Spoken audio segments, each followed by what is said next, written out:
بسم اللہ الرحمن الرحیم۔ اللہ تعالیٰ کا فرمان ہے کہ جو شخص ایمان اور ثواب کی نیت سے شب قدر کا قیام کرتا ہے اس کے پچھلے گناہ معاف کر دیے جاتے ہیں۔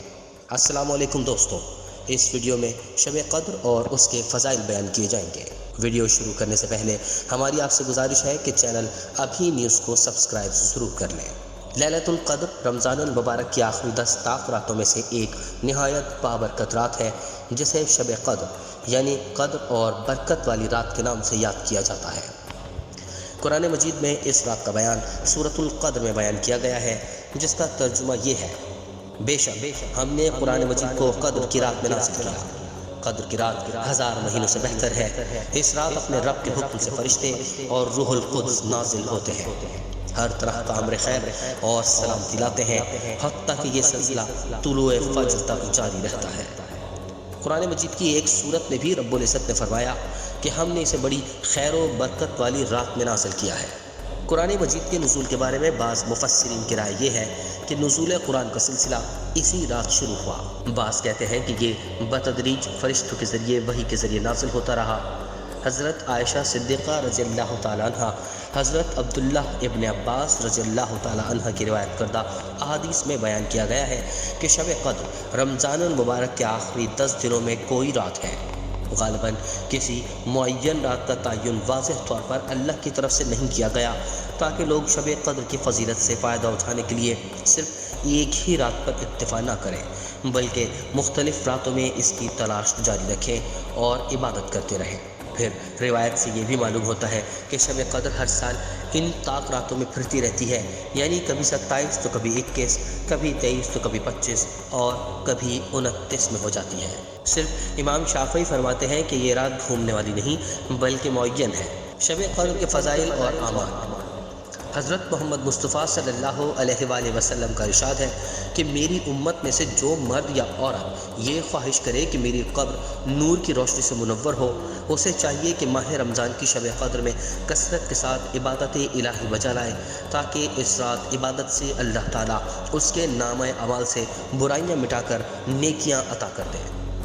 شب قدر کی عبادت 70,000 شب کی عبادتوں سے افضل ہے۔ 21ویں شب کو 4 رکعت نماز اور 2 رکعت سلام میں پڑھے۔ ہر رکعت میں سورہ فاتحہ کے بعد سورۃ القدر ایک بار تلاوت کر کے اور 1 مرتبہ سورہ اخلاص پڑھے۔ پھر سلام پھیرنے کے بعد 70 مرتبہ درود پاک پڑھے۔ نہایت خشوع و خضوع کے ساتھ یہ نماز بجا لانے سے اللہ تعالیٰ نمازی کے تمام گناہ معاف کر دیتا ہے اور اگلے سال تک اس پر اپنی خاص رحمتوں اور برکتوں کا نزول فرماتا ہے۔ 23ویں شب کو 4 رکعت نماز 2 سلام سے پڑھے اور ہر رکعت میں سورہ فاتحہ کے بعد 1 بار سورۃ القدر اور 3 بار سورہ اخلاص کی تلاوت کرے۔ بعد از نماز درود و سلام اور استغفار کثرت سے پڑھے۔ رمضان المبارک کی 25ویں رات کو 4 رکعت نماز 2 سلام سے بجا لائے۔ سورہ فاتحہ کے بعد سورہ قدر ایک بار اور سورہ اخلاص 5 مرتبہ ہر رکعت میں پڑھی جائے۔ سلام کے بعد کلمہ طیبہ 100 مرتبہ پڑھا جائے اور 70 دفعہ استغفار پڑھے۔ یہ نماز اور اعمال قبر کے عذاب سے نجات کے لیے افضل ترین درجہ رکھتی ہے۔ 27ویں شب کو 12 رکعت نماز 3 سلام کے ساتھ پڑھی جانی چاہیے۔ ہر رکعت میں سورہ فاتحہ کے بعد 1 مرتبہ سورہ قدر اور 15 مرتبہ سورہ اخلاص کی تلاوت کی جاتی ہے اور سلام پھیر کر 70 مرتبہ استغفار پڑھنا ہوتی ہے۔ اللہ تعالیٰ اس نماز کے پڑھنے سے ثواب عظیم عطا فرماتا ہے۔ 29ویں شب کو 4 رکعت نماز حسب معمول 2 سلام کے ساتھ پڑھی جائے۔ ہر رکعت میں سورہ فاتحہ کے بعد 1 مرتبہ سورہ قدر اور سورہ اخلاص 3 مرتبہ پڑھے۔ پھر سلام کے بعد 70 مرتبہ الم نشرح لک کی تلاوت کرے۔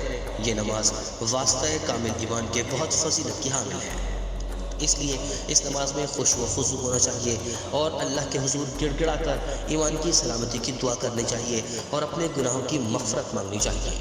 علاوہ ازیں قرآنی صورتوں کی تلاوت بھی کی جائے، جن میں 25 کی شب کو سورہ فتح، 27 کو سورہ حامیم اور سورۃ الملک اور 29 شب کو 7 مرتبہ سورہ واقعہ تلاوت کرنا فراوانی رزق کے لیے بہت اکثیر اعظم ہے۔ بعض احادیث اور کچھ صالحین کے تجربات کی روشنی میں معلوم ہوتا ہے، یعنی اس مخصوص رات میں فرشتوں کے نزول کی وجہ سے ایک خاص قسم کی سکونت محسوس ہوتی ہے، دلوں پر رقت طاری ہوتی ہے۔ اس رات کی صبح کو جب سورج نکلتا ہے تو 14ویں کی چاند کی طرح بغیر کرنوں کا ہوتا ہے۔ اس رات میں زیادہ گرمی یا سردی کا احساس نہیں ہوتا بلکہ درمیانہ ہوتا ہے۔ یہ رات کھلی اور روشن ہوتی ہے۔ اس رات آسمان کے تارے حسب معمول ٹوٹ کر ادھر ادھر نہیں جاتے۔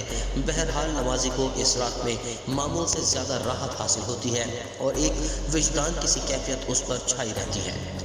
حضرت عبداللہ بن عباس رضی اللہ تعالیٰ عنہ فرماتے ہیں کہ ایک بار حضرت عمر رضی اللہ تعالیٰ عنہ نے صحابہ کرام سے شب قدر کے متعلق پوچھا تو سب نے مختلف جواب دیے، تو آپ رضی اللہ تعالیٰ عنہ نے عرض کی کہ یہ آخری عشرے کی 7ویں رات یعنی 27ویں شب ہے، کیونکہ اللہ تعالیٰ کا پسندیدہ عدد 7 ہے۔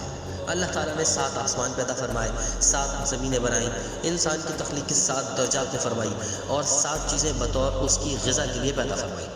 اللہ تعالیٰ ہر مسلمان کو شب قدر کی فضیلت سے استفادہ کرنے کی توفیق عطا فرمائے، آمین۔